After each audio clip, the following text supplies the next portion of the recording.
నమస్తే, నా పేరు నాగసహస్రశ్రీ. నేను థర్డ్ క్లాస్ సెక్షన్లో చదువుతున్నాను. పండుగలు అంటే ఎవరికి ఇష్టం ఉండవు? మన హిందూ సాంప్రదాయంలో ఎన్నో పండుగలు జరుపుకుంటాం. ఒక్కో పండుగకి ఒక్కో ప్రత్యేకత ఉంటుంది, ఒక్కో పద్ధతిలో చేసుకుంటాం.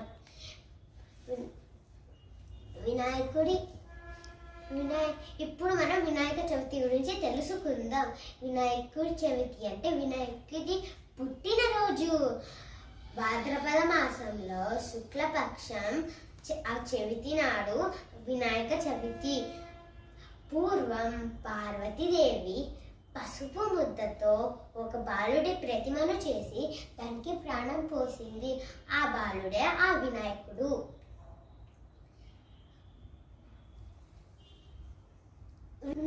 వినాయకుడి అమ్మ నాన్న పేరు శివుడు, పార్వతీదేవి. వినాయకుడి భార్యల పేరు సిద్ధి, బుద్ధి. వినాయకుడికి ఏనుగు తల ఉంటుంది. వినాయకుడి వాహనం ఎలుక. ఇప్పుడు మనము వినాయక చవితి ఎలా జరుపుకుంటామో తెలుసుకుందాం. తెల్లవారుజామున లేచి ఇల్లు శుభ్రం చేసి తల స్నానం చేసి కొత్త బట్టలు వేసుకొని మామిడాకులు కట్టి ఆ మట్టి వినాయకుడిని ఇంట్లో పెట్టుకొని దీపం వెలిగించి నైవేద్యంగా కుడుములు, ఉండ్రాలు,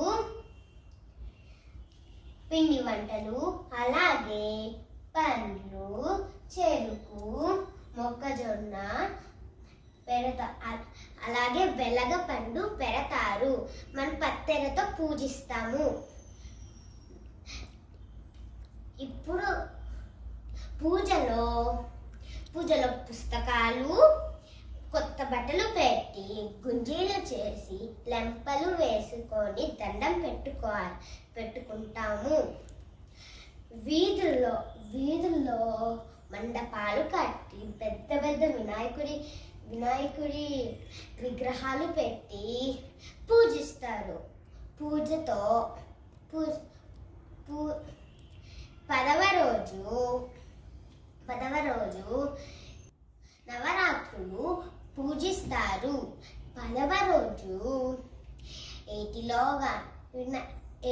కానీ నదిలో కానీ వినాయకుడిని నిమజ్జనం చేస్తారు.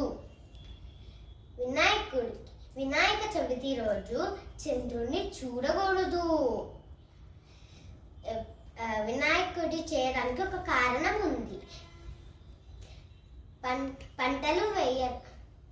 మట్టి వినాయకుడి చేయడానికి ఒక కారణం ఉంది.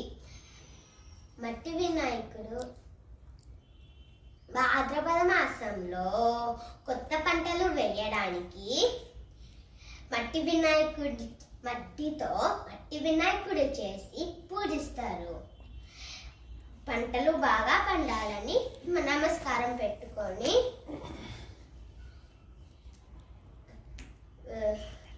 పంటలు పండిస్తారు.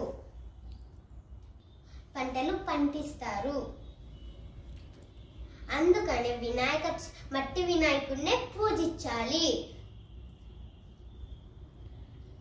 ఈ అవకాశం ఇచ్చిన టీచర్స్కి నా నమస్కారం. ఏంటి?